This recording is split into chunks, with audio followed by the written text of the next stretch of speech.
Hello, everyone, and welcome back to our Webinar Wednesday series. We are so excited to have you joining us today to learn a little bit more about coaching your student through conflict. And we are so lucky to have a special guest here with us today who we'll introduce in just a moment. But we're so excited that you are joining us today, and we hope that you continue to join us throughout September for our Coaching Your Student Through COVID series. Tune in each Wednesday on our social media to learn a little bit more about how to coach your student through these unprecedented times that we're going through right now. I am Allison Beasley, and I am our coordinator of parent and family programs at the university. And like I said, we're just so excited to have you here. We thank you for joining us. And we are excited to have Angela Billings from the College of Communication and Information Sciences today to join us and to tell you a little bit more about some tips to help coach your student through COVID. So without further ado, I will let her introduce herself. Well, hi, my name is Angela Billings, and like Allison said, I teach in the College of Communication and Information Science and Communication Studies. And one of my primary jobs in that role is to help students navigate the day-to-day communication challenges that they are faced with. And that might be dealing with friendships, it might be dealing with roommates, it might even be dealing with their parents. And so that is how I spend my day teaching your students. And today what I'm going to do is I'm going to talk to you a little bit about how you can coach them through the conflict that they're going to have with their roommates. And I call this the vowels, the A, E, I, O, and U's of helping your student with conflict. And that's acceptance, expectations, intermission, open communication, and the fact that conflict is unavoidable. So first of all, acceptance. One of the hardest things I think we need to do as parents, and as a parent of two boys myself, it's accepting my role as coach and not as player. I cannot go in and fight their battles for them. As much as I might want to do that, that is no longer my job. Might have been my job when they were 3 years old, but now that they're teenagers or now that they're in college, that is no longer my job. And it's my job to help them work through problems, but it's not to do the working it with them. It's making them do it themselves. And that's hard as a parent. That's very hard, but it's so important. And part of the reason why we need to do that is because we are preparing them for adulthood. And so we need to take that step back. We need to not get so involved, but instead be that sounding board, let them talk through it, vent through us, but not actually become involved ourselves. And another thing that we need to do with acceptance is we need to help our student accept the roommate for who they are. We are all wonderful, unique individuals. And if we can start to see each other for the wonderful uniqueness that we are, it makes life so much easier. Your student's roommate is going to be different than your student. And that's actually a very good thing. There will actually be less conflict probably if they are different people with slightly different personalities and different interests. It can be very difficult to live with yourself. We all have problems. We all have bad habits. And sometimes our bad habits are so much more frustrating when we see them in someone else. And so acceptance is not just accepting the roommate for who they are, but also starting to think about who your student is as a roommate, and that your student's roommate has to accept your student as well. And that can be difficult. And sometimes it's a little bit harder for students to recognize their own annoying habits and things like that. So that's where, as family members, you can break that to them a little bit more gently sometimes than a roommate can, and provide them with that compliment sandwich, if you will, of, yes, this is great, but this also happens when you do that. But again, so great. And think about it. I mean, you've lived with your student for 18 years prior to sending them off to college. And you know that they are not little angels. We might think they are, but reality is they used to frustrate us as well. So it makes sense that their roommate might be frustrated by them as well. When it comes to E, we need to really examine our expectations. What is the relationship expectation for the roommate? What role is your student expecting their roommate to play? Is your student expecting their roommate to be their best friend? Is your student expecting their roommate to be someone that they just share a space with? Because those are very, very different expectations, and you build relationships differently depending on what your expectations are. It can also become difficult if one roommate's expectations is to be best friends and then the other person's expectations is just to be roommates. And so having some dialogue early on about what are we looking for, what do we want out of this relationship, can make some difficulties down the road a lot easier to handle. And that kind of goes along with anticipating those issues ahead of time. What are going to be the issues? Maybe one of your roommates has 8 a.m. classes, and maybe one of your roommates likes to study until 2 o'clock in the morning. That's going to cause issues down the road if you don't stop and talk about some things that you can do now to make life easier. And so it's anticipating what is going to come, what those issues are. And also part of those expectations is prioritizing what really matters. Everything can't be a big deal. It can't work that way. And so we have to prioritize, and this is where we can come in as parents. If we can help our student prioritize what really matters. Does it matter that much if they don't always take out the trash? Is that a deal breaker? Maybe it is. Maybe it's not. Maybe the deal breaker is not borrowing things without asking. Okay, well, what is it going to be? Because if everything is a battle, then we can't win the war. We have to pick the battles. And so prioritizing what really matters, and that can really help. And so maybe it's something that doesn't really matter in the whole scheme of things. In that case, your student may need to call you and vent to you, or dump call for you, where they just release all these frustrations that they're dealing with. But maybe after they've vented to you, after they've dumped all of that on you, they feel better and they can now go and have a nice evening with their roommate. Whereas if they don't have you to vent to, then those frustrations can build up, and that can cause problems in the roommate relationship as well. I think that's also important to clarify expectations with your student of, is this something that you just need to get off your chest? Do you want to talk about how to work through this? Let me know how you're feeling. And I think as family members, the instinct is to want to problem solve, and sometimes to problem solve for your student, but that's not always the best case. Sometimes they really do just need to get it out there, and they're going to feel a lot better just knowing that someone else is sympathizing and empathizing with their situation, that someone else knows.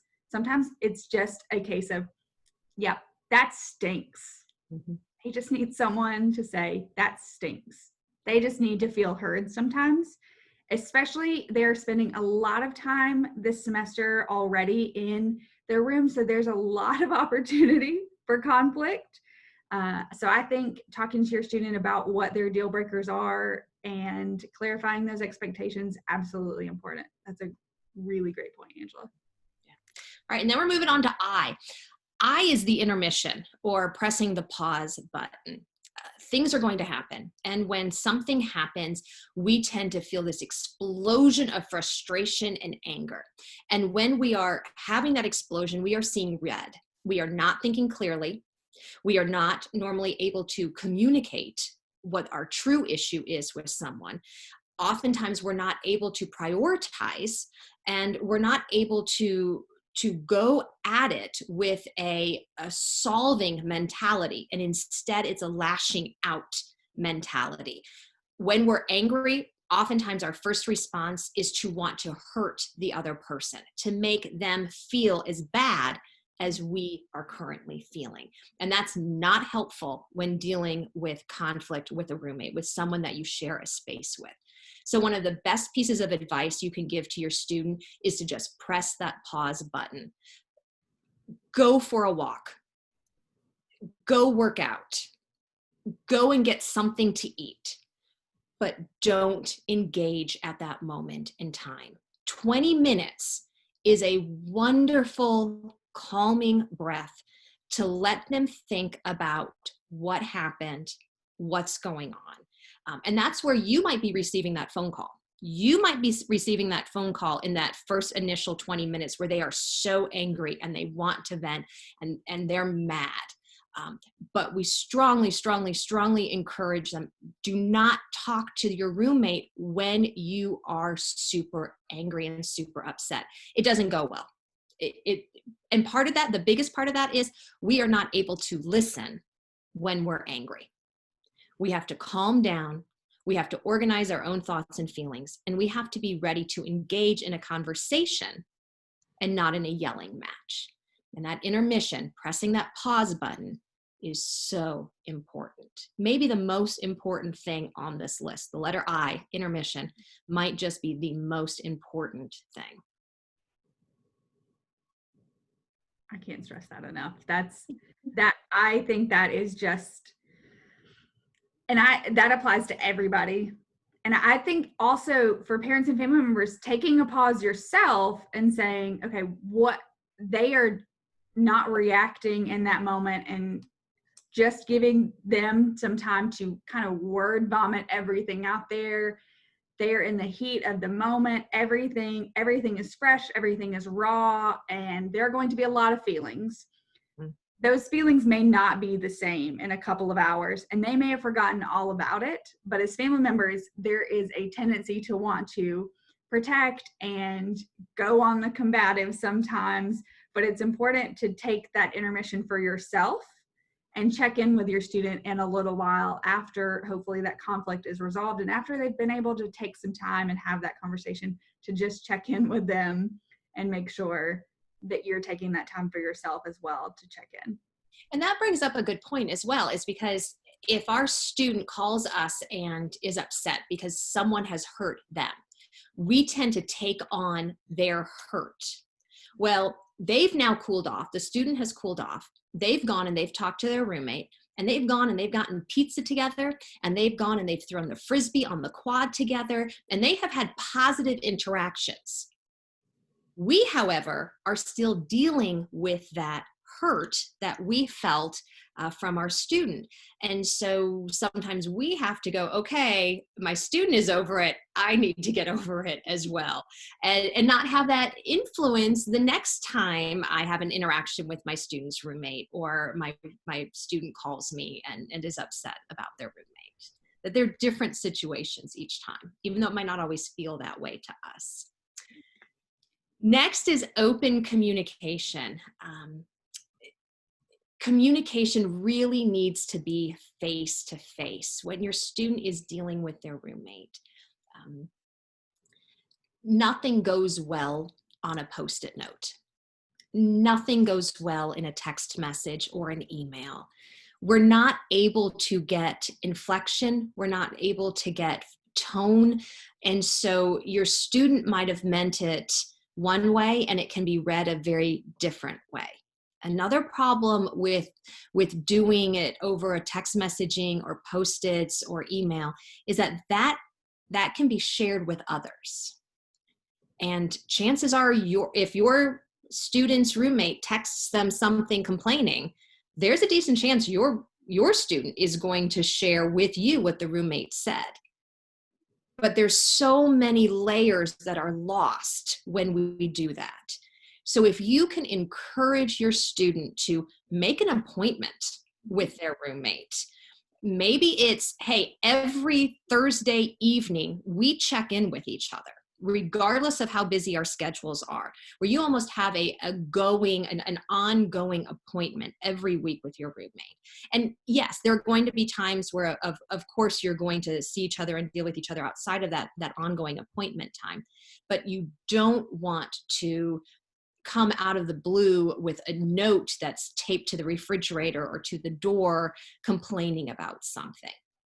Even something as simple as a note saying, hey, I know you've got class until 2, but after 2, Can we find a few minutes to sit down and talk? That's perfectly fine. That's great. And then sit down and talk face to face.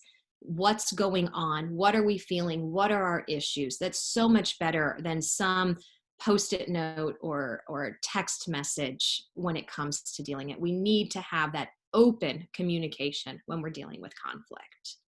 And because I can guarantee a post-it note will almost inevitably end up on Snapchat, will get sent to groups, and then it's going to make its way back to the original author of that post-it, and things are going to end up much, much worse.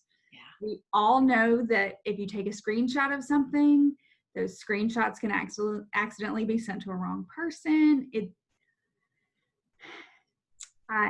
It's really important for your student to be able to speak up for themselves and to have that interaction with their roommates, or even if it's a friend that they need to talk something out with, of something that happened, taking a little bit of time to, like Angela said, cool off and then say, hey, can we talk about XYZ? Can we sit down and have a chat at XYZ time? So planning that out, not just, can we talk sometimes? Because we all know that can have a very anxious reaction. I know, at least for myself, when someone says, hey, can we talk? All sorts of red flags go up for me. And I'm like, what did I do? And part of that in communication is also being very specific. If your student is having an issue with, let's say, noise, they need to be specific. They can't say, or they shouldn't say, we want to coach them not to say, you're being so disrespectful. Well, what does that mean? Because that means something different to me than it means to you, probably. Instead, it needs to be along the lines of, I'm having difficulty getting to sleep when you're playing music after 12 o'clock at night. Okay, now we have something very specific. And by saying 12 o'clock at night and by saying music, that's giving them even more specifics rather than you're just too loud. Well, what does that mean? So the more specific we can be about what the issues are, the better. And that's something you can really help them work through and figure out. Because when you get that phone call complaining about the roommate, you might have to help them work through what the actual issue is. They might start off by saying, they're so disrespectful. Well, what does that mean? What is the issue? Okay, their alarm is going off at 7 o'clock in the morning and that's waking you up. Okay, that's where we need to start, with that specific issue rather than these blanket statements that aren't helpful to people. And so open communication, very, very important. Next, the U. Conflict is unavoidable. It's going to happen. Embrace it. This is something that is a good thing. Conflict is a good thing. If your student is having issues with their roommate, you want to encourage them to talk about it and not ignore it. Don't avoid it. Embrace it. Talk about it. Deal with it. Your student is learning those life skills by working through conflict with their roommate. The learning that takes place at college is so much more than just the curriculum that they are getting in their classroom. It is what happens when they're out of their classroom, when they're out of that class environment, that are sometimes just so important for lifelong success. They're going to have coworkers that they're going to have issues with. This is where they start to learn those skills. They're going to have conflict with the person whose desk is next to them, with their boss, with their partners, with their friends throughout life. This is where they start to learn and practice those skills. So if we can approach it as a student of, I want to get better at this, I need to address this head on, it can go so much smoother and we can have much better outcomes as a result. So really, conflict is unavoidable. It's going to happen. I was trying to think of a clever U pun, but I got nothing. That's all right. And if we're going to talk about the vowels, I feel sometimes like Y gets left out and is still a very important letter. So it may be A, E, I, O, and U, but is also sometimes Y. And this is where we can really help them work on something called dual perspective, which is we want to help them understand what their roommate is going through. And so this is where we want to help them explore the why of the situation and not so much focused on the what. And that is how we problem solve, because a lot of conflict is problem solving. And so if the roommate time issue, the making noise is an issue, okay, why is that an issue? Why are they still studying at 2 o'clock in the morning? Why is their alarm going off at 7 in the morning? Well, what's their class schedule? What is their work schedule? And so if we can start to understand why someone's behaving a certain way, then it makes it so much easier for us to start coming up with the solutions for how we can fix and work through that conflict. So that sometimes why is still very important and should be included. I also think this is something I just thought about. It's important to remind your student that conflict is not a win-lose situation. It's not a, I'm going to win this conflict. The goal is to come to a common solution and to get back on common ground so that everybody wins. That's the ultimate goal, is that you find that common ground, and that sometimes that means somebody sacrifices something and everybody has to.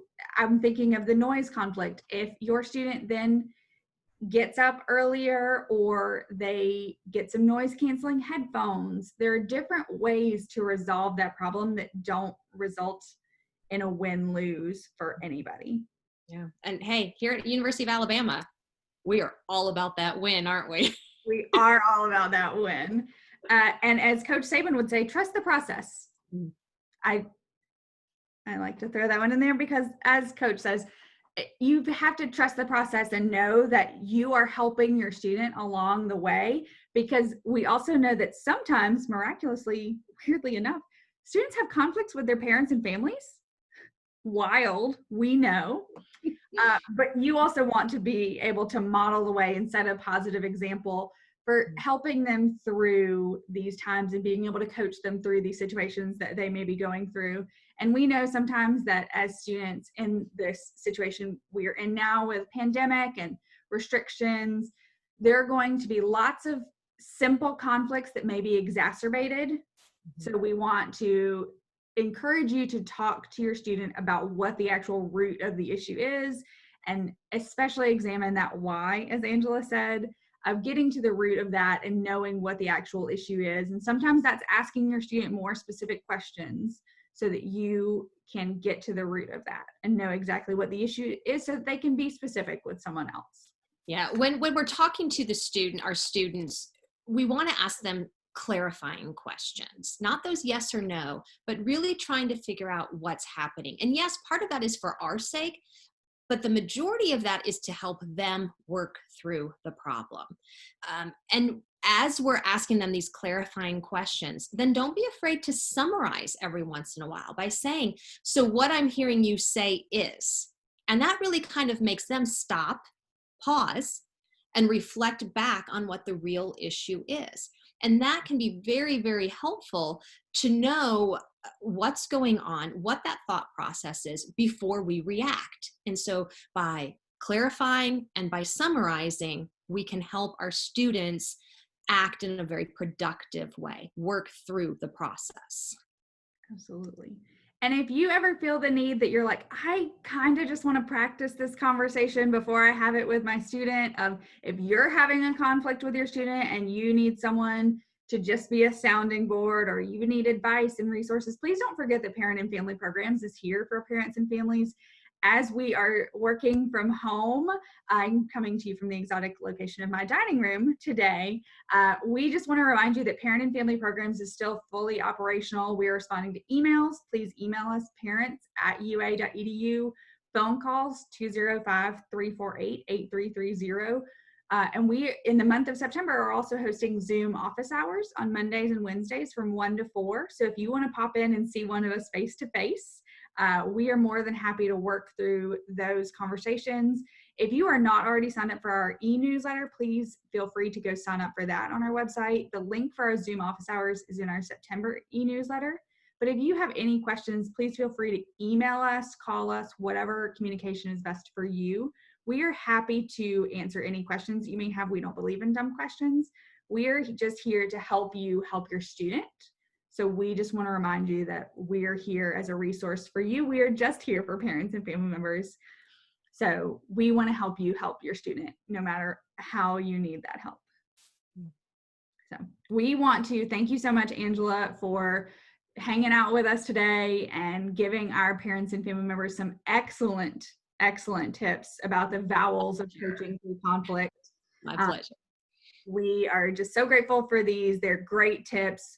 We encourage parents and family members to just remember these vowels and take them to heart. And please tune in next week for a little bit more specific communication on our webinar Wednesday. We are going to partner with Housing and Residential Communities to talk through specific roommate conflict and how HRC can be a partner for your student and how they can take advantage of those resources, especially as they're spending so much time in their rooms this semester.